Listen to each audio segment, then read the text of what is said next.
Well, guys, today's guest probably needs no introduction. I feel like we say that a lot, but but this man has had an acclaimed career, writing, story editing, producing, directing, TV and film animation. He's responsible for such works as Hercules, the animated series. You might know Chippendale's Rescue Rangers, or I don't know if you're watching this, maybe you're familiar with a certain Drake Mallard or Darkwing Duck. And of course, here to talk about Darkwing Duck is his creator, Mr. Tad Stones. Welcome to the show. Hey, happy to be here. I'm excited to have you. So I had Although a I ch- always like to, I got to say, I always point out, or I try to point out, Mhm, that by WGA rules, Writers Guild Association, because mhm. I was the showrunner and the initial idea guy and all that, I'm definitely classified as the creator. But really, it took my whole crew and obviously the talented Jim Cummings and my writers, my story editors, my voice caster, and all that. It does take a village to make a cartoon, and those were these prime days of the Disney afternoon, and we had great teams. And I was lucky that my team kind of moved from one of my shows to another, and we all everybody brought new stuff to Darkwing Duck. It was a lot of Absolutely, man. Yeah, no, I can't imagine anyone doing it all their own, right? Like that's we're not gonna Bob Kane this scenario, but fun. so I had a conversation, a chat with Greg Weisman a couple months ago. And I guess I'll start this one the same way. In that I don't want to make you feel old, but It's okay. Life has already done that. that's what he And said. my grandkids for that matter. Yeah. So uh I talk a lot about like how I got into superheroes and comics and the like. And most of it revolves around the fact that when I was in daycare, we watched way too much TV. So a lot of my earliest memories are sitting in front of the TV set watching Power Rangers, X-Men, Spider-Man, Batman the Animated Series, but also the Disney Afternoon, which included the show with my favorite theme song and character, Darkwing Duck. And so much of just early childhood for me included Darkwing. My mother bought the VHS from Target, if I remember correctly, because All right. I begged for it. It was the two-part episode or TV movie or however they decided to designate it, Just Mm-hmm. Us Justice Ducks. If And I could reach it without killing myself, standing on a revolving chair, I'd reach up and show it to you. so we lost the clamshell long ago, but she still has it in one of those like black VHS Uh holders. huh. I played that tape out. Um, and what's funny is I didn't realize until just recently how much of Darkwing I never saw as a kid. Because most of the time I just popped in that VHS because I could watch it Oh, that whenever I makes sense. wanted. Yeah. And then, when I'm at daycare, whatever episode is on TV at the time is what I saw. But there's like 90 episodes of Darkwing Duck. Like 91. Yeah. there's a lot out there. And so I've been enjoying going through it with my 3-year-old when she'll sit still. And and I love that we can just kind of pick out any episode. But yeah, I just had to tell you that you're part of my formative years. Just Darkwing Duck is such a thing for me. Um, Oh, that's fantastic. Thanks. But I like to start these interviews out at the beginning, trying to get some backstory. So obviously you don't just stumble into a career in animation. Um, what was it that Oh, kind of no. sparked you? I Oh, actually, there was some stumbling going on. It was a oh, lot of luck, is what it ended up being. I mean, oh, I loved comics. I love cartoons. And what was nice, my dad had wanted to be a newspaper cartoonist, like an editorial cartoonist. hmm, He graduated college having been a cartoonist on a humor paper at USC. doing cartoons for the Daily Trojan, although those he had to carve in a linoleum block, so can't really work on your style much that way. But when he graduated, it was less about chasing your dreams and more about, putting food on the table. Mm. So he ended up in advertising, but in the meantime, he had this collection of art books, not just classic art books, but cartooning books. I Mm. had the famous artist cartoonist course, which is, by Milt Caniff, Al Capp, Harry Higginson, Willard Mullen, all these fantastic classic cartoonists. I grew up with that. That was like a storybook I read, was going through these classes. Learning to draw Wow. was included word balloons and how to draw a panel and stuff like that. Mm. Uh, he also had books on animation, like this one. You can see what condition it's in, held together Wow. by clips. When I went to Disney, I think every young animator had this book, which have Mm. not only the basics of animation, but the basics of character designs and, the goofy character, the cute character, but things like this, like line of action in Mm. animation and how to make a more powerful drawing. Um, we all had that book, but I had it at an early age. So I just loved all that stuff. Um, so I wanted to do it. And at the same time, I was sucked into, comics. And then in my high school years, I kind of thought the only place worth working at would be Disney because they were the only ones in town doing full animation. All of Mm. television was done by, limited animation that was, you know, done limited because of the commercial. I mean, you couldn't do full animation; it was too expensive. Mm. Uh, so I thought, that's the only place worth working. They have their guys, and frankly, when I was in high school, that was close to the truth. That Mm. you're talking about many of the great animators were still there, um, and in fact, for the long time, Roy Disney Sr. wanted to shut down animation way Mm. back when. He said, Mhm. "Look, if we just do 7 movies, we can just keep re-releasing them." And Walt had different ideas. But then when Walt got sidetracked into Disneyland, and that was a whole new world of creativity, the animators kind of thought our time here is limited. That Walt basically had the feeling of, so I've been told anyway, that these guys started the business with me, started the company with me. Let's continue it until they reach retirement age or whatever. Well, Walt died before that time, and they Mhm. all braced themselves for kind of, here it goes. But luckily, one of the you know Walt died during Jungle Book, I guess. Um, but they kept going. They let him keep doing movies, and then they did Robin Hood, which actually made so much money that management took notice, um, and said, because by this time Roy Disney Sr. again had died, management said, this is actually the core of our business, and things sprout from it, and it made a lot of money, this Robin Hood Mm. thing. So what are you guys doing to train new people? And it went like, train, okay. So I didn't know it, but basically in my later high school years and in my college years, they started a training program that was basically Eric Larson, one of the 9 old men of Disney. And he would just work with these trainees that would come in. So the review board, again, largely made up of these guys, of the classic animators that you can find in every book on animation, would look at portfolios and get them in. The only way I found out about that is the girl I was dating at the time was sweet mates with a daughter of an old animator who is currently designing rides at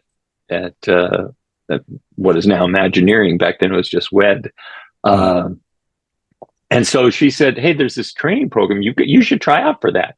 I went, "What training program?" So she got the contact for me. I made the call basically to find out information, and the call ended with, "Okay, so you can come in next Thursday or Thursday in 2 weeks." It was not a long period of time, especially since at the time I was not an art major. Mm. I hadn't been an art major since freshman year, and all my English teachers wanted me to go to English because of my writing. And I ended up in something called the humanities, which I thought was like a design your own major. so I could combine both. Mm. The end result is I never took a writing course. And all my art courses kind of turned into 3D stuff like ceramics and all that, although Mm. that paid off ultimately because suddenly I had to put together a portfolio. I was a TA in ceramics. My ceramics teacher that I was assisting had just taken over the art department because the head was on sabbatical. Huge Disney fan. So he made sure I could sit in on all the life drawing classes so I could quickly put together a portfolio. Mm. Uh, so I took my stuff in. They gave notes. I came back a few days later with extra drawings. A lot of that, some of the action drawings, the sports drawings were basically exaggerations that I'd learned from that famous artist cartoonist course. Mm. Um, and I was accepted. So I started at Disney 3 days after graduation. And the manager of the department said, "Are you sure you want to start now? Because if you get accepted, it'll be a year before you get a vacation." And I said, "I'm not going to enjoy any vacation until I know whether I'm in or not." Right. So you had 4 weeks to do a animation test, basically because of that book I showed you and general knowledge and the art of animation by Bob Thomas, which was a Disney book. I knew the basics. I could work with Eric and actually get started on my thing. My first test was just an alligator standing up on two legs in a pirate hat and kind of doing a little jig, and then he threw up a sword and caught it with his tail. And as rough as it was, as basic as it was, the review board felt like they'd gotten a feeling of personality from this gator, and that's what they cared about. Mm. My second one was way more ornate. Parts of it were way stiffer, but I survived that. And then I went into production as an in-betweener. And I was so bad as an in-betweener, almost got fired. So my career could have been very short. Mm. Uh, anyway, that's how I got into Disney animation. I started in features, and that girlfriend is now my wife. So that worked out too. And, Nice. I stayed at Disney until they showed me the door at 2003, I think. And then I had another 10 years in animation, doing a couple of Hellboy animated movies and a movie for Netflix and a new Adventures of Brer Rabbit at Universal Pictures. So I had the gamut in Disney and outside of Disney. So So, I mean, you were a part of Disney during, what is now known as the sort of Disney animation renaissance, right? For me, that was just like for me growing up, you either had the Disney house or the not Disney house. So I grew up in the Disney house. And like if I wanted to watch like a Don Bluth feature, my cousins had those. But like my uh-huh. mom was going to the store, getting whatever the newest Disney movie was, whatever was coming out of the vault. We went to Disney World several times in my Mm-hmm. childhood, and it was just Disney ran the world as far as I was concerned. Yeah. Um, Well, I was actually there. I came in just before the Renaissance because the guy who was in the training program like 5 months before me, mm, the previous trainee, was Ron Clemens. And Ron and John Musker, of course, did Little Mermaid and mm, Aladdin and Princess and the Frog and Treasure Planet and Moana. And, you know, they were a huge part of that Disney Renaissance. So we came in, it was still these. I started working for Wooly Reitherman and because I got to move into story, even though I was moved up to assistant animator. mm, Uh, and then, I had one scene in The Rescuers, but on Fox and Hound, I got to do story. I mean, it's uncredited, but um, that's right. Things changed. Wooly left. There was a new directing team, and that's about when I was moved over to Imagineering and worked on the Imagination Pavilion, and before that, the Transportation Pavilion with Ward Kimball. And you talk about a great animator with a ton of stories. I mm, wish I had taken notes the entire time. So basically, I was in one of the founding fathers of TV animation that was started when Michael Eisner came in. And about that same time is when Ron and John were working on Little Mermaid. And in mm, fact, they gave me an early script to read because I shared an office with Ron. And they say, well, here's somebody who knows animation, but totally disconnected from the department. mm. Um, And Ron lives not too far from me. Oh, nice. So it was like, so I really feel like uh,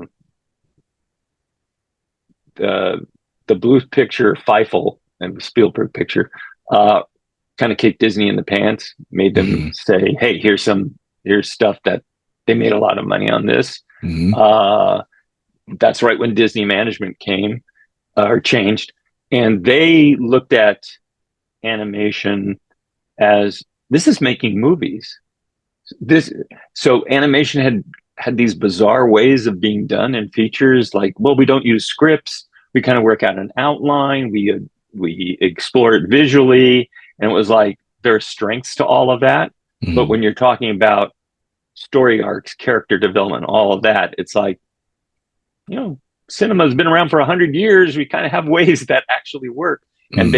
they brought in the idea of, and I mean, Ron and John did a script, not only a script, but they brought in the idea of let's bring an editor on at the beginning of the process so that an editor using story reels can start building a movie and can say things like, I could make this cut better if I had this kind of scene. Well, go down the hall and some artists would draw up that kind of scene. And they really could develop it. I think the movies became more cinematic, not just in composition, Hmm. but just the actual process. They really became movie makers because, and Ron Clements was the one who pointed it out when Don Bluth was still at Disney. He once gave a talk and he was saying, like, to the various trainees and the young people, about you should go and see mimes. You should see plays and watch how actors play to the back of the audience and all that. And Ron came out of one of those meetings and said to me, he never talks about movies. He talks about plays. He talks about this, but we're making movies. It's literally film, projected onto a screen for people to watch.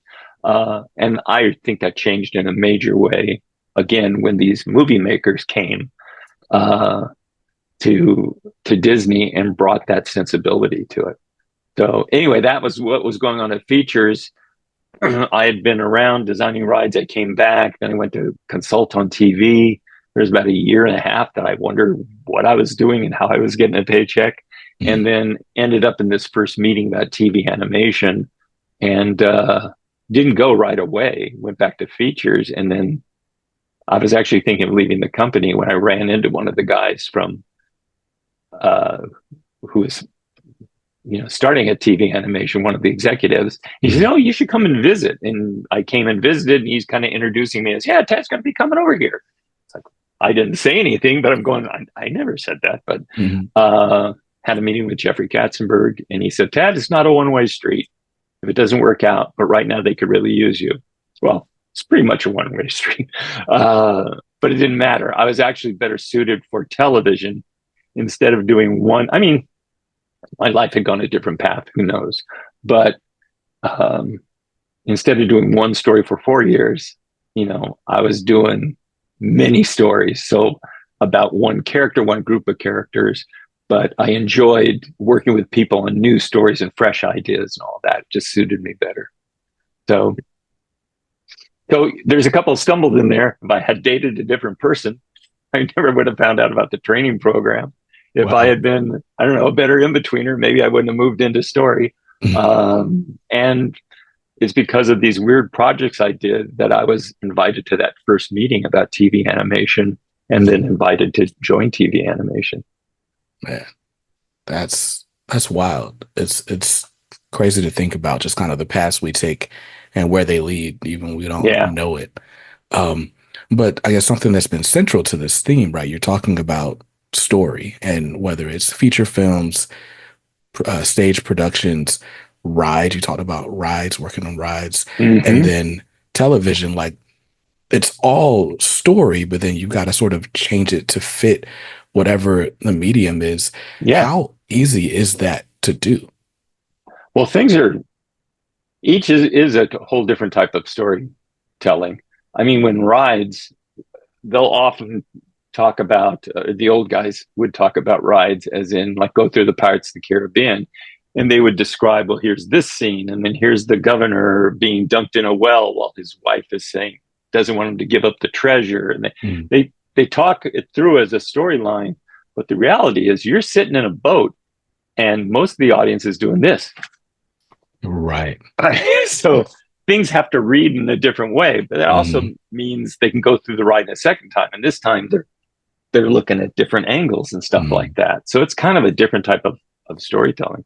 Um, the I remember the Michael Webster, who was I think president or chairman of the division at the time.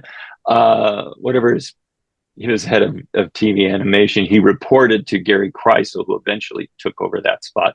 Um, but Gary was in charge of all television at the time.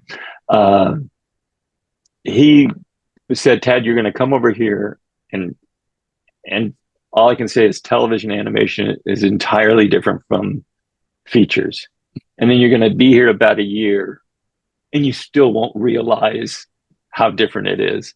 Hmm. Um, and to some extent that was true, and part of it was, although it didn't take me a year I think to catch on, but part of it is just the pace and terms of thinking, how fast you have to move. Now my advantage is because of my background in animation and storyboarding, um, and not just storyboarding. In fact, we weren't back then storyboarding from a script. You were conceiving of gags and emotional moments that you then cobbled together into a scene, and then Hmm. got input from directors and animators, and it grew organically that way. But when I went to start writing scripts, I was mentally storyboarding them, so I was very careful of not being too wordy, not trying to describe too much for each shot, really protecting the eventual storyboard artist and the animator from putting too much in, or making the script too long, Hmm. because I pointed out to somebody, who one of my actually it was on a Darkwing Duck project, and one of the notes I gave was, this script is way too long, because they were going by page count, and I said, you have a sequence here where they sneak into a building. Well, a director is going to want to play that out and have them Hmm. sneak into the building. The music's going to be tense. They're going to be peeking around corners. They're going to tiptoe through here. Um, that's still going to eat up time. And that's going to take up way more time than all these pages of words that you have here. Hmm. Uh, so, I mean, it does take a while to get used to that. And I was lucky it was kind of bred into me. Gotcha. Nice. Mm-hmm. And so, I'd be remiss if I didn't mention, right, the cause for this occasion, why we're here. Um, Dynamite Entertainment currently holds the rights to Darkwing Duck in comics. They've been Mm-hmm. publishing Darkwing comics for the last year and a half or so. But right now, they have a Kickstarter campaign going. If you're listening to this or watching this as it premieres, then you've got about 5 hours left to back this campaign. And what it's going to collect are several iterations of Darkwing Duck in comics. So there is the sort of classic collection, which will include the 4 issue Disney Comics limited series from 1991, as well as a series I didn't know existed until this campaign, which is the Marvel Disney Afternoon comic. Yeah. So there Yeah. were 10. Go ahead. I didn't know it existed either. I was in Agrabah at the time, dealing with genies and flying carpets, uh, and I've yet to see it. But people have mentioned that, oh, 3 of those issues Mm. they put Darkwing in a human world. Huh. Not even dog noses, and it's my feeling is always, there was a cartoon show you could have watched. Footnote. So I'm looking forward to that collection, just out of curiosity and a little bit of dread. Right, because I own the Disney Comics, the 91 series, but I've never Mm-hmm. seen that Disney Afternoon comic. And apparently it was an anthology. So kind of like I've got a Fantagraphics collection here of different Disney Afternoon adventures, and you get like Yeah. Chip and Dale and Tailspin and all the things in one book. And so this Darkwing collection, of course, is only going to collect the Darkwing stories from those 10 issues, which is fine with me. Um, but so that's one collection. Another collection is going to collect the 10 issue Amanda Dibert and Carlo Loro series that Dynamite published last year. And then the third collection, I believe it's called Heroes and Villains, but that's going to collect the Justice Duck series, which is still ongoing. It might just be wrapping Yeah, up this week. I think it's still got a few issues to go because I know I haven't read them yet. Got So you. So yeah, it's the Justice Duck series by Roger Langridge, also with Carlo Loro on art. So same as the previous Darkwing series, and then the Negaduck series by Jeff Parker. I believe that's going to run 8 issues, which are still ongoing as we speak. yeah, And those, by the way, have been outstanding comics. Of course, I've been collecting them all in single issues, and I'm still having a hard time. Like, okay, am I going to just back for all 3 hardcovers? Because when am I going to see these again? Uh, yeah. Come you on, you know, got to go hardcover. Come on. right. I I mean, definitely got to go what I hardcover. loved, it really surprised me. I mean, I had nothing to do with any of this. Mm, Licensees come and go, but I just assumed they were putting out a Darkwing Duck comic, and then suddenly they announce, Negaduck, and then mm, Justice Ducks, and so that just showed a commitment on Dynamite's part to say, no, we're hitting this in a big way. This is not just one thing. We'll see how it does. I mean, you're still going to have to see how it does, but right. the Kickstarter helps. The What I like is on the Heroes and Villains book, Mm, Jeff Parker did Negaduck, and he tweaked him a little from what we did. Negaduck mm, was pretty one note for us, and that was the fun of him. But Jeff said, wait, this guy is an evil reflection of Darkwing, so there should be more Darkwing in it. And mm, that's what he did. You can see this is an amoral Darkwing, or an right. immoral Darkwing, I suppose, that he still has Darkwing's huge ego, and it just Mm, fleshes him out more. And he did he created a bunch of new villains to play Negaduck off of, because that's how you show what a villain's like, is to give right. him more villainous adversaries. Mm, So that little tweak to his personality was great. Uh, but the big surprise for me actually was Roger Langridge's Justice Ducks, mm, because Carlo did the artwork, but he changed his art style for that one, which I mm, think actually is, to me, much stronger and certainly fits what Roger is doing, because Roger's one of the funniest. He does art, he writes. One of the funniest guys in comics, and comedy in comics is harder than people think. I mean, mm, just there's no put a line out and wait for applause. There's you don't have the same kind of timing, right. and he, uh, in my opinion, um, has done the closest to a classic Donald Duck or Uncle Scrooge comic. Back in the Carl Barks era, in Mm, that he gets into these stories in like a page and a half or less. It just boom, he sets it up, you're in it. And most of them, at least the first half that I've read, are mm, standalone comics. yeah. There's not even continuity in the Darkwing series that Amanda did. There's an ongoing story. But in this, a lot of standalones, you just pick one up and enjoy it. And every page is chock full of humor and gags, both Mm. dialogue, visually. It's probably my favorite of the 3 series. Yeah, and Carlo loves throwing in Easter eggs for people who watch the Mm-hmm. shows. Um, it's been awesome. I really do like the way that Negaduck and Justice Ducks kind of play off each other. Because like you Mm-hmm. said, it's really like that sort of dark opposite. So where Darkwing has the outsized ego and is like, I don't need a team, like I got this, keep the camera on me. Yeah. Negaduck is very much the same way. So through this series, he is out to prove like why he's the greatest villain, as Mm-hmm. Darkwing is also trying to prove that he's the greatest hero while having to concede that, he works better with a team. And so I What's just, fun is Jeff created all these other villains who are like hanging out they're like interdimensional guys who are mhm, basically hanging out in this universe because it's relatively safer. And so mhm, they're basically showing around this cool hideout that they have, and they're playing cards and whatever. And Darkwing has a fit, and he says something like, "Evil isn't a hobby, it's a life, it's a commitment." It's it's so funny to have that spirited speech right, about evil. right, It's just, they're all fun comics. They've all done some. What I keep pointing out about Amanda's run on Darkwing is that she really gets, she gets to go through, because she has more issues, a mm, lot of the Darkwing villains. but she really nailed Morgana Mm, Macabre, really made her stronger than she was in a lot of the series.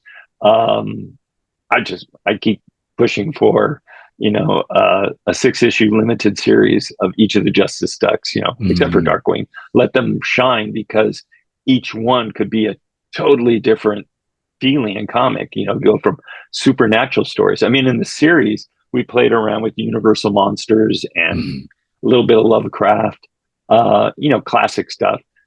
Whereas my feeling is no, let Morgana get into like Steve Ditko, Doctor Strange, mhm, and go through Neil Gaiman's Sandman and see is there anything about the endless I can do a duck version of, and mm, just do more of a. I mean, it has to be okay for kids, but more of a little horror tinge that you put. It's what it could be like, although not with the universal side, but Abbott and Costello meeting Frankenstein. You have these mm, comedic characters at the right. center with monsters chasing them, but here's a chance to really get creepy or Twilight Zone-ish. This is what people say. Hey Ted, would you like to do some comics? And I've done some covers for them, but it's Mhm, like, no, this is what I like doing. I like coming up with stories. I want to bounce off of a writer and then let them do all the work. It's just like I just want to spit out a bunch of ideas. You don't have to take them, but mm, just let me have that fun and hear what you have to say, and let me see if I can plus that. And right. that's frankly what I miss most about my career in animation is Mm. the people I got to work with. The talented crews, artists, and writers. And you shouted out the crews behind Darkwing Duck at the top of the conversation. But I did want to ask just sort of how the things came about. You kind of got dragged into animation, and now then you end up, as a creator on this show. But maybe what happens in between?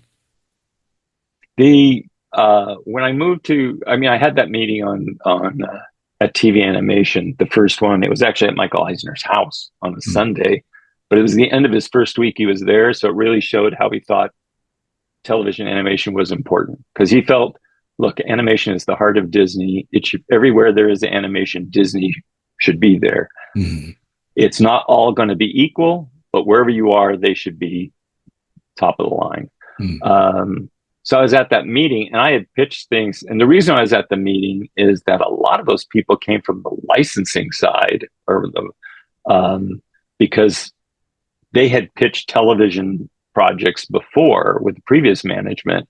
So I had done some work for them and had stuff to show actually from those meetings that I could then pitch. But then I went back to whatever I was doing.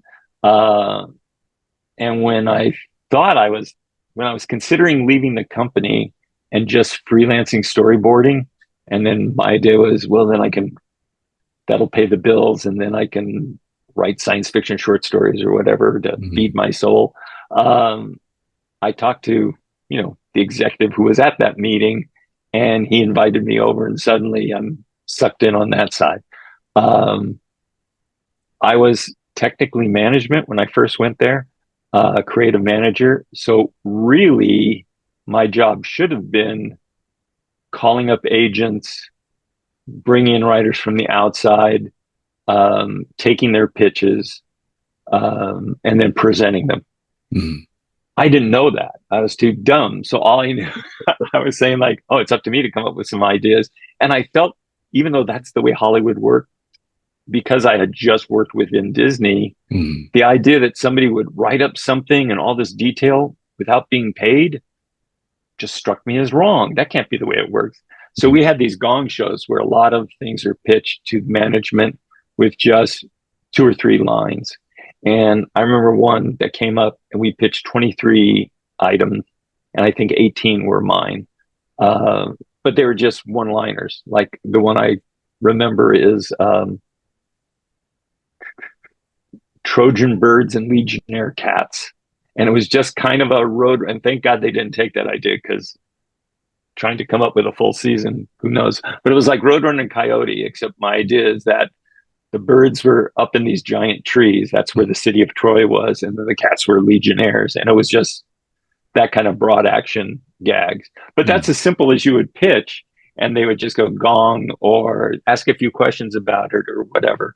Mm, So anyway, that got things I pitched, so I didn't know anybody on the outside to bring in. Uh, but that put me there. I was working with the crews that Gummy Bears had been created by Jim Magon and Art Vitello. Art Vitello is the director, and really, I think worked closely with Jim, and Jim got a lot of his animation knowledge from Art. Uh, they did two seasons with NBC. NBC wanted to change, and suddenly I was christened as "Who do we got in the room, Dad?" mm, I'm literally the only one in the room. Uh, so suddenly I thought just the story editor on Gummies, but I was partnered up with Alan Zaslav, who had come from UPA and Warner Brothers, and throughout the industry had all sorts of credits.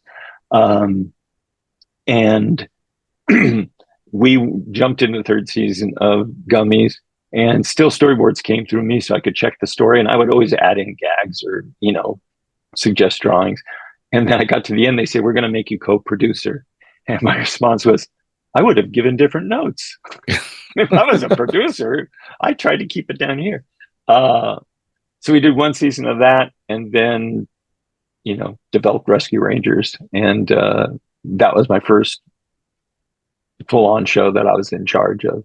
And then after that, Darkwing. And then after that, because of my feature background, I went through many of the spin-off shows like Aladdin, Hercules, Buzz Lightyear, Star Command, a little bit of Atlantis, mm. so all that. Nice. No, I remember all of those vividly. Buzz Lightyear of Star Command used to come on in the mornings, or at least I guess reruns, I don't know, but it came on weekday mornings. And if Buzz Lightyear of Star Command was on, that means we were late for school. There you go. So I was told once by Lin-Manuel Miranda. I was at San Diego Comic-Con behind the scenes with the guys from DuckTales, and mm, Lin was, the voice of Gizmo Duck. And they introduced Lin to me as if I was the star. mm, And Lin said, I used to run, he didn't run home. He'd leave school and he would run top speed to his friend's house because he couldn't make it to his home in time to catch DuckTales and Darkwing in the Disney afternoon. mm, And he actually said that the line in Darkwing, he called it a triple rhyme, but it was, when you're in trouble, you call DW. right. He says that's a direct line from that to some of the lyrics he did in The Heights, his first musical on Broadway. So Wow. that was pretty awesome. But he loved that show, and he was one of those guys who said, "You made my childhood." So I felt damn good after that. As you should. Yeah, Yeah. listen, you made my childhood too. I mean, I don't have all the accolades of a Lin Manuel Miranda, but it's just funny, like, I don't know, talking to all sorts of different people, you don't realize kind of how small the world around some of your favorite things could be. Because I was talking to Greg, he was talking about gummy bears and the brand confusion between gummy bears and Care Bears. Yeah. And it's funny because I'm like, I remember being a kid and seeing bears on TV and being like, oh, never mind. And like, he's like, yeah, people didn't give the show a chance. And I'm like, dang, that's me. I'm people. Mm-hmm. And then but yeah, like you don't realize like just how small that world is. And I don't know, it makes you grateful, I guess, as a fan, as a viewer, that creative people are in these positions and persist and keep working, you know. But yeah, I remember Buzz Lightyear Star Command. I remember the Aladdin animated series because, again, I don't know why I remember everything by like the time it would come on, but Aladdin would be on like early mornings. Little Mermaid would come on, and then Aladdin, if I'm remembering correctly. But it was like if we got to daycare early enough, we would get like two breakfasts, and we could watch Aladdin while eating the first breakfast. Then when the kids came in, at the regular time, I guess they had parents that worked normal hours, and So you were like, so what, you were like hobbits? You had like second breakfasts and right. yeah. Listen, man, we my mom worked like across town. So it was like everywhere we Hmm. went, we were there early and picked up late. So Oh yeah. but yeah, so I remember the Aladdin animated series. I remember the Return of Jafar. Because I feel like I saw that before I saw Aladdin.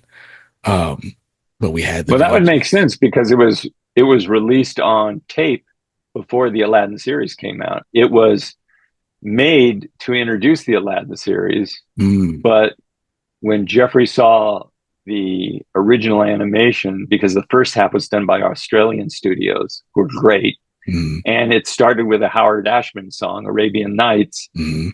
and this great horse animation going across the deserts with the music swelling. Jeffrey turned around and he said, "Guys, this is looking pretty good." And he got into its head. He says, "Look, this has to be different features. We can't charge the same amount." But he said, "This has to be finished as an A movie," meaning I got to work with guys who had literally won the Academy Award for sound design on Twister. Wow. Um, and I learned all sorts of, you know, music editing and sound effects editing Mm, ideas from them. I having already done it on my previous shows, but it was like a whole different level. mm. Um, so that was anyway. So Return of Jafar was released early, so that actually would be true. You probably did see it before Aladdin, the series. Got you. But yeah, no, I love the series. Not to go too far on a detour, but I feel like I don't know, a lot of like the sort of sequels or like made for TV movies that come from, these big features, they're hit and miss. It's like, sometimes you feel like there's more story to be told. Other times it just feels like they just wanted to tell another story so people would buy it. The Aladdin animated series, though, I felt like does a great job because it's like you don't see Aladdin like as Sultan, or you don't really see him with Jasmine after they're married. Like you don't really see a lot of adventures. So the Well, TV series, that was actually the reason for Return of Jafar, mm, which frankly I have problems with. I haven't watched it in a long time, and I actually don't own it on any media. I'd have to watch on Disney Plus. mm, Uh, and I don't downplay it anymore because I've had too many people saying, "Oh, I love that movie. I watch it over and over again." uh, Okay, but I mean, it was supposed to be four parts of of a story, but the my feeling was I don't think kids are going to want to watch a show about a rich married couple. I right, mean, yeah, they could still have, and you could do it. It's all a matter of design, and you still have to have great adventures. But but there's two things I wanted to do. I wanted them not to get married, and I wanted Iago as part of the team because if you mm, look at the original movie, if you take away the genie, because obviously everybody remembers Robin Williams, Iago is hilarious. He's yes, also the smartest one. All the good ideas come from the bird, and he was just so conniving and all that. He was, I said I won him because I was thinking in terms of a team that we were going to mm, have Abu and Aladdin and Carpet and Genie and Jasmine often. I need the bird in there to be like the sand, the grit there that and the guy you can't trust, right, the Dr. Smith of Lost in Space. mm, Uh, so anyway, those are the things I wanted to set up, and that was the excuse to tell this rambling story. Out of that, our mm, second movie, Aladdin the King of Thieves, was yes. more okay. We want to up our game and let's do a story for for this, and They're that one to finally me getting had married, more heart. Yeah, exactly. Then we could marry him off. Yeah. right? No, I had that one on VHS as well. The things that stick in your head, like follow the trail of the 40 thieves. Your father's trapped beyond the world. I don't know why that is still just Huh. stands out. Just Yeah. but anyway, um, yeah, no. So yeah, I love the Aladdin animated series. Even like what I've seen of the Little Mermaid animated series, I'm like, this works. Like just keep telling adventures. And maybe it's just speaks to just kind of the greatness of the characters that Disney creates. Yeah. You just I mean, I want to was see very more of them. self conscious about, and I suppose we can get back to Darkwing soon, but I was very self-conscious of Aladdin because, again, I shared an office with Ron Clements, and I Mm, thought Aladdin is a fantastic movie. It's full animation, mm, and here I'm going into it, and with not even a tenth of the budget, this minuscule budget, I'm going to have to tell stories at a blinding rate as far as turning out scripts and all that. And I kind of ran it. I need the blessing of Ron and John, who were friends of mine, mm, but just, and they had no problem with it. In fact, when Return to Jafar made a ton of a ton of money, mm, like movie scale money, uh, we got a bonus over at TV Animation, and they divided it up smartly or not. They divided up so everybody got something, and mm, those of us who were at the core of it got more. But some mm. people got, I think, like $50, which, as instead of being a reward, they looked at the box office of the tape, and Right. basically it would just piss them off. Yeah. Um, but anyway, I told them how much I got, real self conscious of it, and their reaction was, "You got ripped off," because, and that kind of made me stand back because it's like if I had been a live action director and I did a sequel, even a crummy sequel to a successful movie Mm, that made as much money as Return of Jafar did and only cost as much as Return of Jafar, I would have a 7 picture deal and probably a Ferrari given to me as a gift sitting in my driveway. wow. So when you put it in that perspective, you go, yeah, maybe I did get ripped off. Not that I went and asked for more money. I just Mm, remember uh, talking to the head of animation was Gary Kreisel, and he's really the reason why TV animation on the business side existed and became stronger. It was Gary being there and frankly, being cheap. He treated Disney money like it was his money. mm, Um, and I kind of paraphrased, a line out of Ghostbusters, because when he told us, "Oh, we're getting these bonuses. We have this much to spread," and he said, they asked me, "Is this enough money?" And he said it was. And I just looked at him and I said, "Gary, when they ask you if it's enough money, you say no." No, but it was like, and he kind of looked at me. It was so foreign to him to act that way, but it was like, they wanted to give you more money. They wanted to give us more money. Right. And that's why they loved him. He ran a very tight ship. And Mm, on the other hand, when it came to renaming Darkwing, I was shocked that Gary put up $500 in 1990 money, um, which is probably close to 900 in our money, as a contest. Whoever named the duck would, get that prize. And I was like, we got a name out of it from Alan Burnett, who of course did the animated Batman. Um, and it wasn't even close. It was like Darkwing and a bunch of trash. It was wow. like nothing even close. It wasn't even like, well, give me the top 5 names. It was like, no, I pointed to it and I said, that's it. Darkwing is the character he thinks he is, but Mm, I'm putting Duck with it because it makes it sound silly, which is closer to who he really is.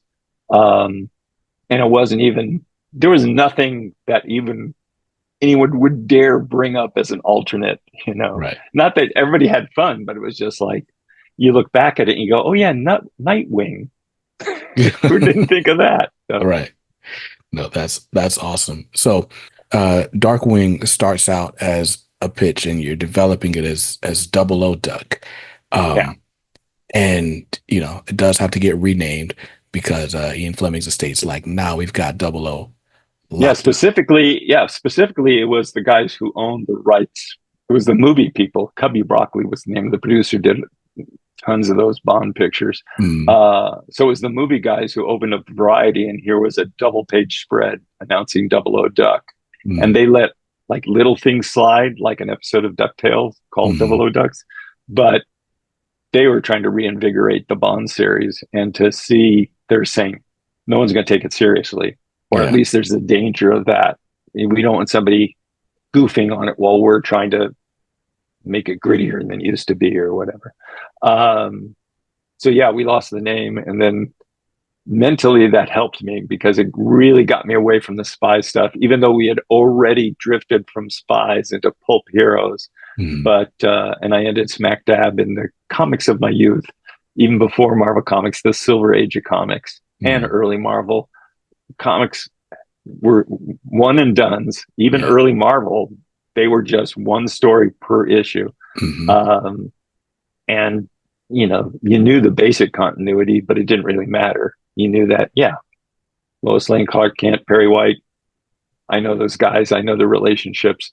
Uh, but every story, any story you could pick up, and they never explained hard things like how did the Joker get out of prison. They didn't matter. Right. All it knows is no matter how many of these crazy criminals, Batman defeats and locks up, they're going to be free. Anytime the writers want to bring them back, that they're not going to explain it. Well, he had a really good lawyer. No, they're just going to be there robbing a bank on a giant typewriter or something. Right. And so, um, well, with that, I guess walk us through like the idea of Darkwing Duck and how we land on, what we all know now. Well, he started out as Double O Duck, straight James Bond parody. Mm, That did not fly with Jeffrey. Jeffrey wanted, first of all, the biggest thing it missed was Disney Heart. okay. Uh, and we came up with the idea of what if he had a little girl they had to raise? It's going to be an obstacle. And what if that little girl refused to stay at home because the personality I wanted was Calvin, out of Calvin and Hobbes, Mm, in little girl form, which solved the question of why did Batman think he needed a 9-year-old kid in bright clothes to help him fight crime? right. Didn't make a lot of sense, but I picked up comics. I just accepted it was Batman and Robin. Right. But this way, it's like, no, she was not supposed to come along. Sometimes Darkwing, obviously off screen, had already given up, and she was just there. Other times, it was like, oh no, he's tried to leave her back. Um, anyway, so that gave us the heart. We knew that no, he has to raise this little girl. He can kind of move to suburbia to help because the little girl has to go to school and all that. That complicates all the stuff. He needs to do more in a more flamboyant way. Um, it was the early visual of him was just, and you've probably seen it online. It just looks like Donald Duck in a white tuxedo, except with Mm, this bandana mask, a cape, and a hat. And we were brainstorming one day. I just called in a lot of the guys who would eventually be my story editors on the project. And the nice thing is they were already either staff story editors or staff writers, meaning they weren't assigned to any one show. So you could make use of that. I mean, Greg called me in to talk about gargoyles once. In this case, I called in a bunch of the guys who I wanted to eventually work on the show. It was Dwayne Capizzi who did, he had done Alf, then did Jackie Chan Adventures, Men in Black, Rusty and Big Guy, and I think currently is doing Transformers series.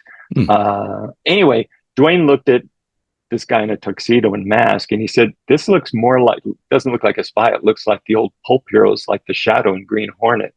And that was like, yeah, it does. That was amazing, and it mm, it gave us a different template. Notably, Doc Savage, and I knew this stuff from being a comics fan, kind of crossed with science fiction fandom and old pulp fandom. So I had heard, Shadow radio shows or Green Hornet radio shows on tape, mm, or read like a Doc Savage story in paperback form.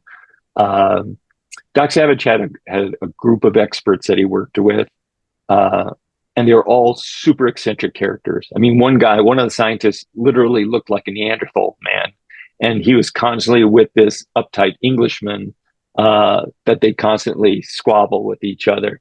But that was, you could tell they would die for each other at the same time. mm, And I said that gives us a different template to use instead of Q and Moneypenny and the double O stuff. Um, Ultimately, and Launchpad was always in the background. It was kind of like having Fonzie as a guest star or something like that. But he could be, the transportation guy. mm, Uh, anyway, the problem was we had too many characters. They were great for a long time. Darkwing was, well, Double O was teamed with a short guy in a bowler hat. I remember, I don't know why, but that's who we picked out of this group. Uh, it was just too many people in a 22-minute episode. The more people you have, the harder it is to service each of them and still move the story along. So we trimmed and trimmed and trimmed. We knew we were always going to have, Drake and Goslin.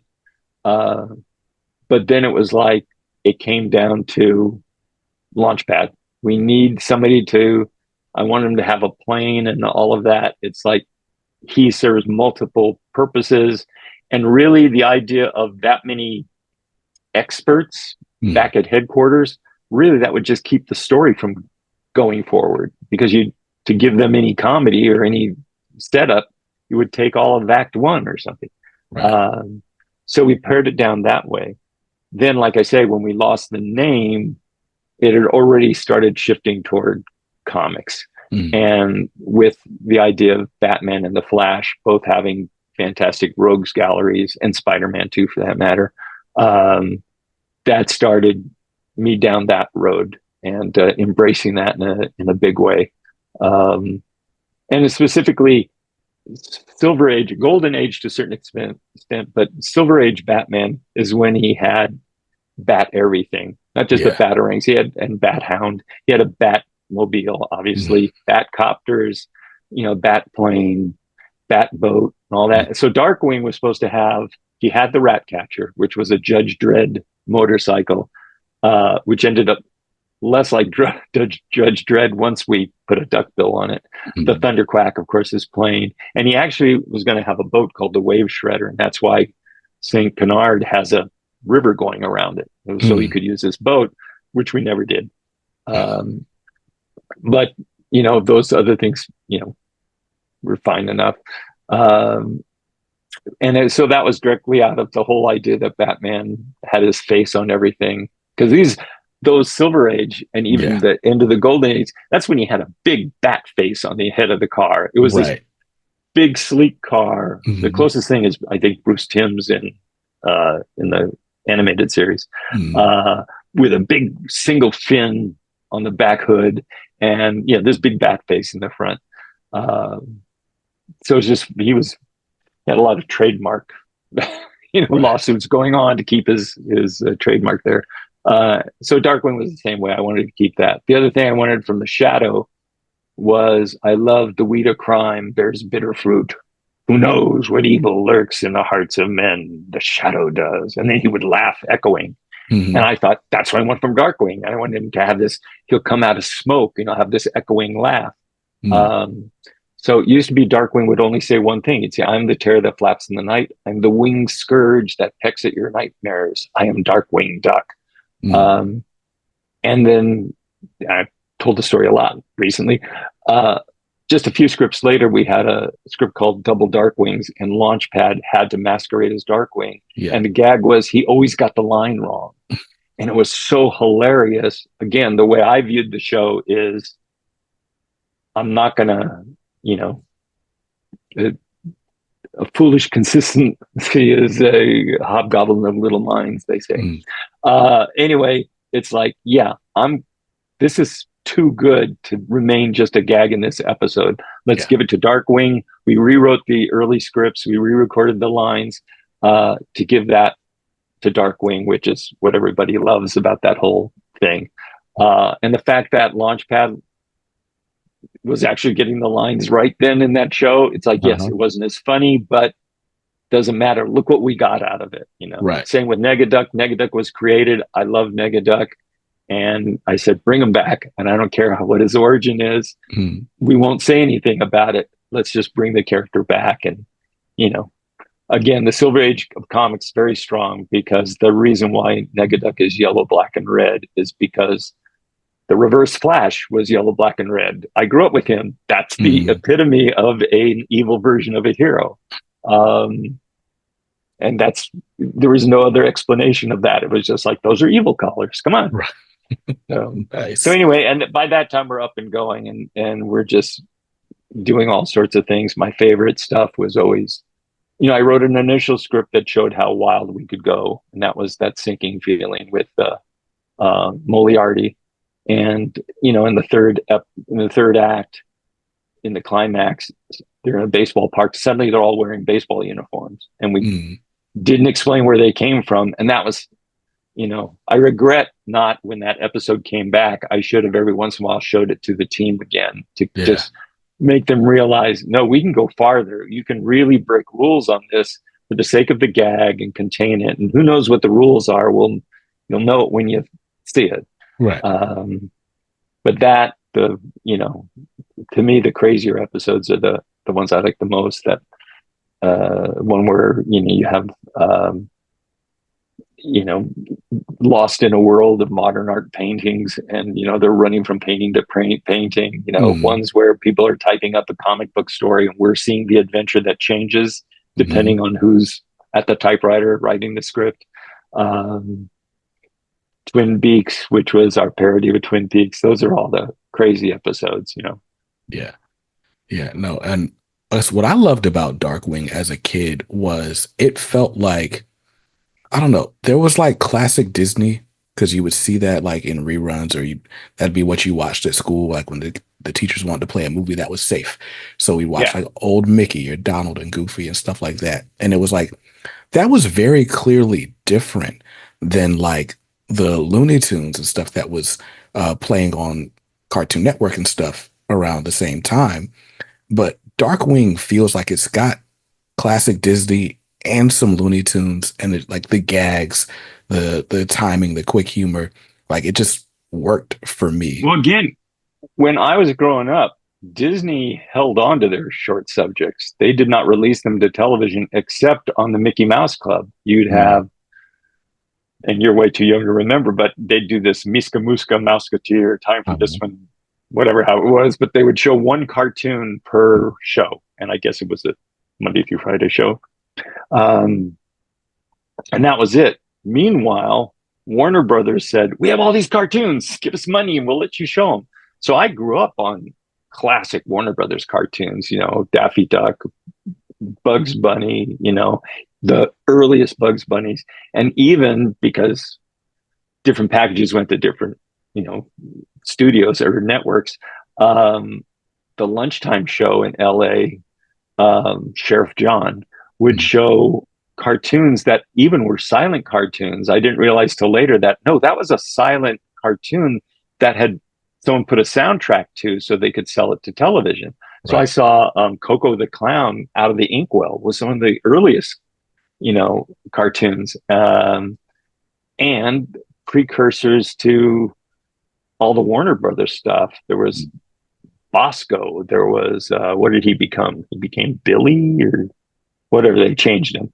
Mm, Um, but all just the stuff, while Porky Pig when he was still huge and yeah. fat before he became shorter and cuter. Mm, So I had all that background, all the Fleischer weird stuff. I still have visual memories of this one where these guys are running away from the Sphinx in Egypt, and it's mm, just this putting two claws out and running with an animated background going back while its eyes were swirling around, just nightmarish stuff.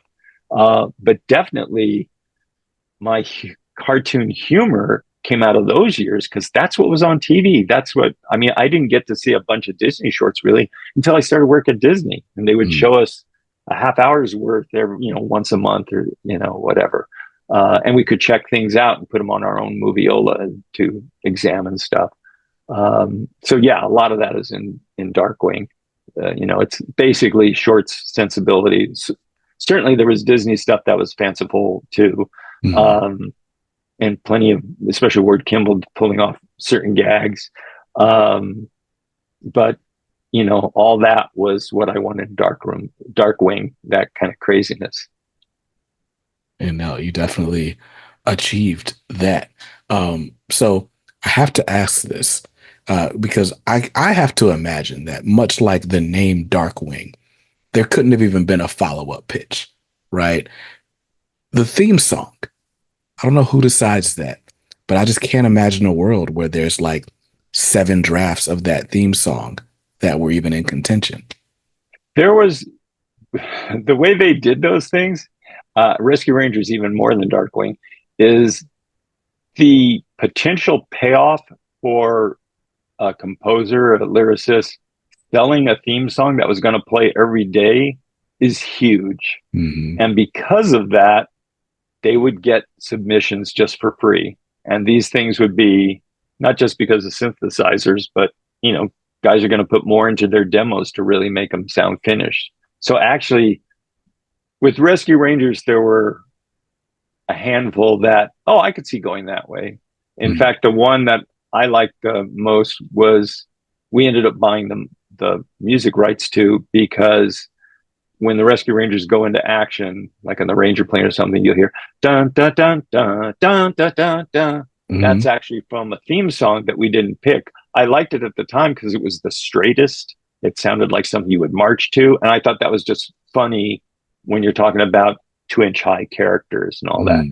But again, Jeffrey Katzenberg and Gary Kreisel had started in the music company at Disney. Um, they had their beaks wet by that DuckTales, callback. Yeah. The woohoo was the phantom that walked the halls. And that ended up being the Chippendale Yeah. uh, to get that kind of hiccup. And what I liked about Darkwing is Darkwing didn't have that. It was Yeah. just, it was an awesome song. I loved the sax. Um, but it didn't have that same kind of gimmick. It was just really good. I mean, in some Hmm. ways, Let's Get Dangerous in the center of it Yeah. was that gimmick. But no, I just thought it was great. So at the same time, there were other things that were pitched, but I don't remember. And so I had not as many were submitted as Rescue Rangers. Um, but I did have a cassette tape of all these different ones, so you could be constantly listening to them. And I don't remember having a second follow up. I just Mm. thought, well, that was really good. Now, again,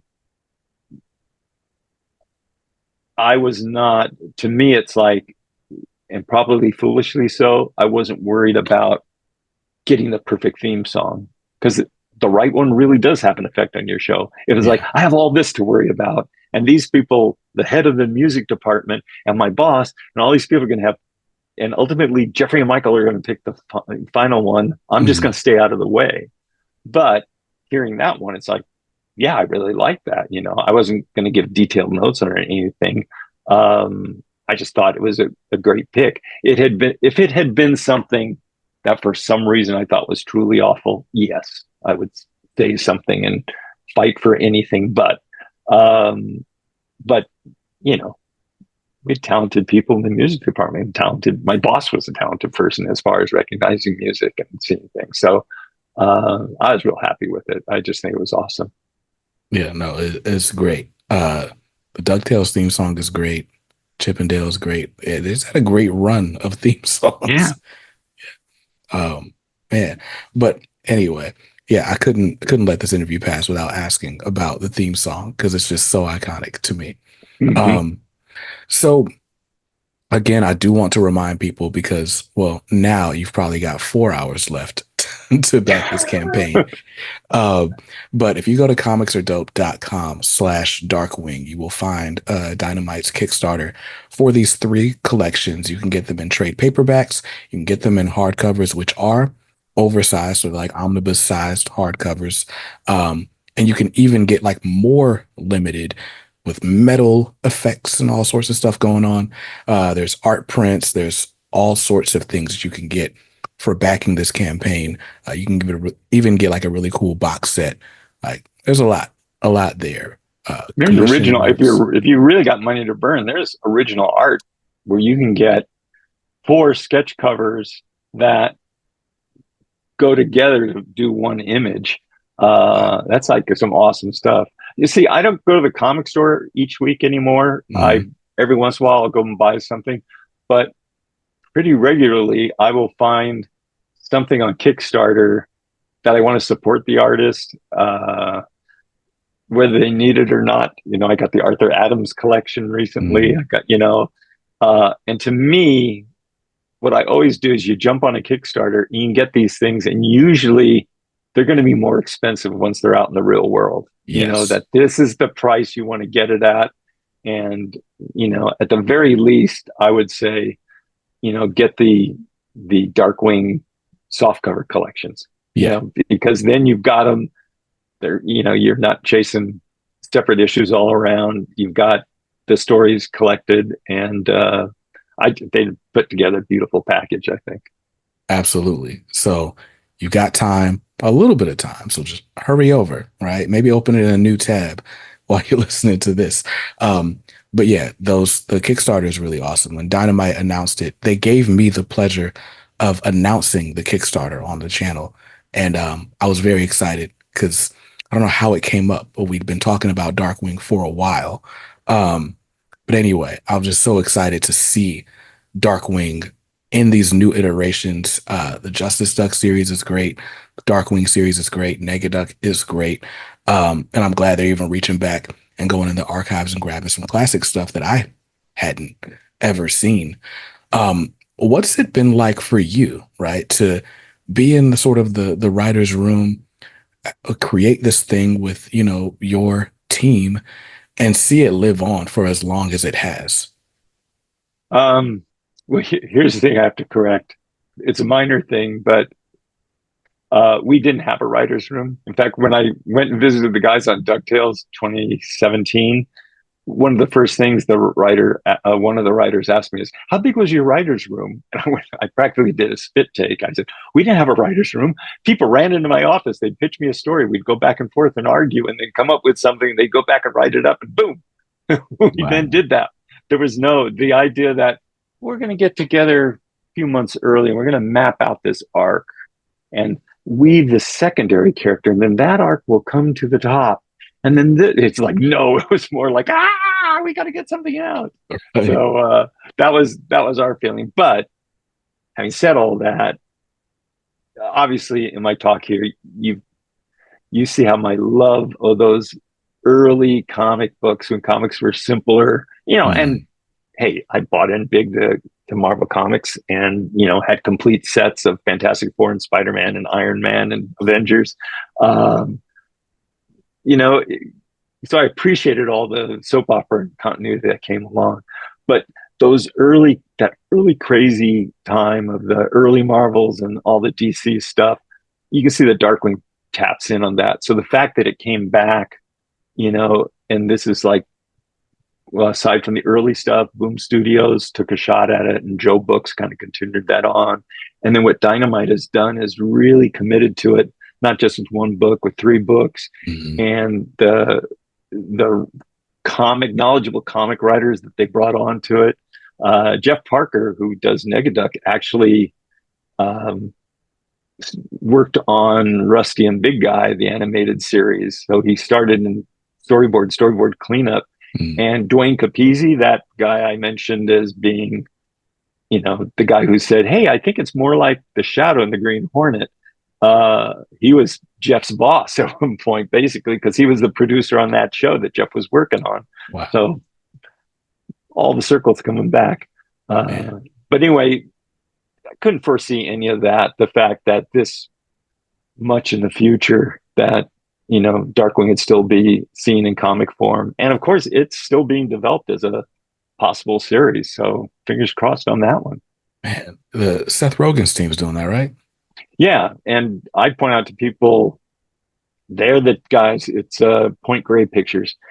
They did Teenage Mutant Ninja Turtles: Mutant Mayhem, the last Hmm. movie out. That was so good. I It mean, was just awesome.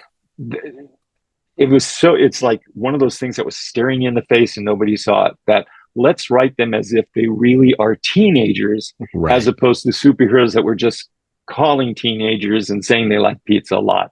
Um, that was brilliant. It looked brilliant. And now the 2D version, which I think is a series coming out late summer. I've Mhm. seen the trailer online for that. That looks great. So I'm just hoping. Look, Point Grey had the taste to steer whoever was the creative team on that into that direction or give the right feedback. My hope is they're doing the same for Darkwing Goslin and Launchpad. I would hope so, man, because I need to see it. I thought when they did they did the Darkwing cameos in the DuckTales reboot, I was like, oh, it's got to be like right around the corner. Any Yeah. day now, they're gonna announce this series they've been working on. Well, if those guys had gotten it their way, that's exactly what would have happened. I mean, Mhm. those guys actually did an entire Darkwing presentation, and then we're told to, oh, we're now going to do something more limited, and they rejiggered it for that. But ultimately, and this is like Disney. Actually, I don't know whether it was Disney Channel management or Disney Plus management or whatever, but it was out of their. They were saying, no, we're going to actually put it out there to other people. Mm, But yeah, that you and everybody else thought that was going right along. So whatever they do, okay. Again, I haven't seen anything in a long time, but mm, I would I would be shocked to the point of a heart attack if they actually continued what they did in DuckTales, 2017. mm. Whatever they come up with will be as fresh as the various versions of, you know, the turtles that have, you can tell that, oh, they did, or it's like the Spider-Man thing. It's like, oh, Yeah. here's the Toby Spider-Mans, here's the, Andrew Garfield and all of that. We'll see. This one will start out fresh and they'll make their own ground rules. And here's hoping. And with that hoping, what's the one thing that you say is essential to Darkwing? Like if they don't do this, then they haven't captured it. I would say the relationship of Darkwing and Goslin, Mm, and to a lesser extent, Launchpad, but father and daughter. Um, I know I've told this story a lot over the years, but again, I shared a room with Ron Clemens. Glenn Keane came in 3 months after me, one of the top animators of all time. mm, They could go into any movie theater playing Little Mermaid or Aladdin and hear audience reactions. We had ratings that came out much later than air that told us, oh, it's being successful. Somebody's watching it. I mm. did not get fan reaction until I retired and was invited as a guest to, a convention. And suddenly people were saying, especially women were coming up and in tears explaining to me how much that relationship meant to them because they had a rough upbringing with, either a dad missing or a dad being abusive or whatever. Mm. And that happened 3 times in the same convention, three different Wow. people. Um, and then I continued, had stories like that, not as drastic, but just people who said, man, that meant a lot to me. Mm, It was that family at the center. So to me, that's what they need to hold on to. We used to, after the fact, we described it as what if Batman had a little girl who refused to stay home. mm. If you've got that, you've got the essence of Darkwing. Man. Yeah. Well, no, yeah, I love Goslin, especially like Yeah, in the Dybert series, like that whole bit, even just in the first issue, where it's like she wants a phone, and he's like, no.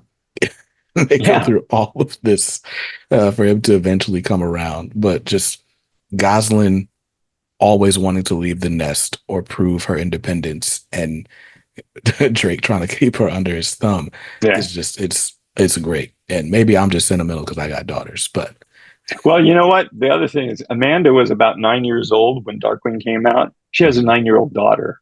So for mm, homework, she had to watch all the Darkwing. She watched it with her daughter. mm, So she's tapped into, that parenting part and can, caricature it and have fun with it. I think that came natural to her. yeah, for sure. So one last reminder for you guys. Go to comicsaredope.com/Darkwing. You can back the Darkwing Duck Kickstarter.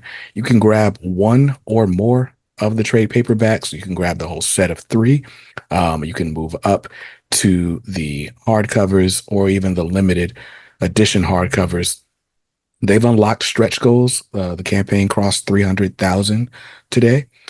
So they just announced that anybody who orders at the print level will get a free exclusive 5x7 acetate animation style cell.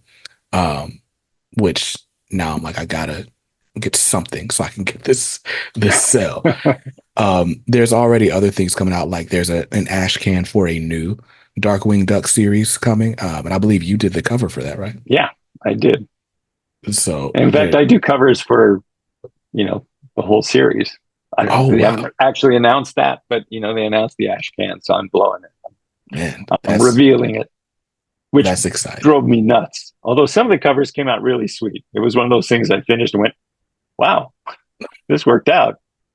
I've been looking at the I think you did some art like for auction.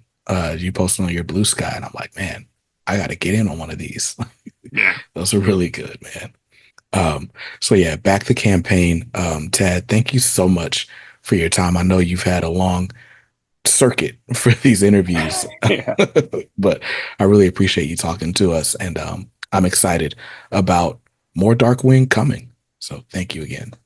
So, thank you and stay dangerous. Yes, absolutely. We're gonna stay dangerous. All right. Well, now that I've lost all composure, you guys stay safe, stay awesome, and read something dope today. Peace.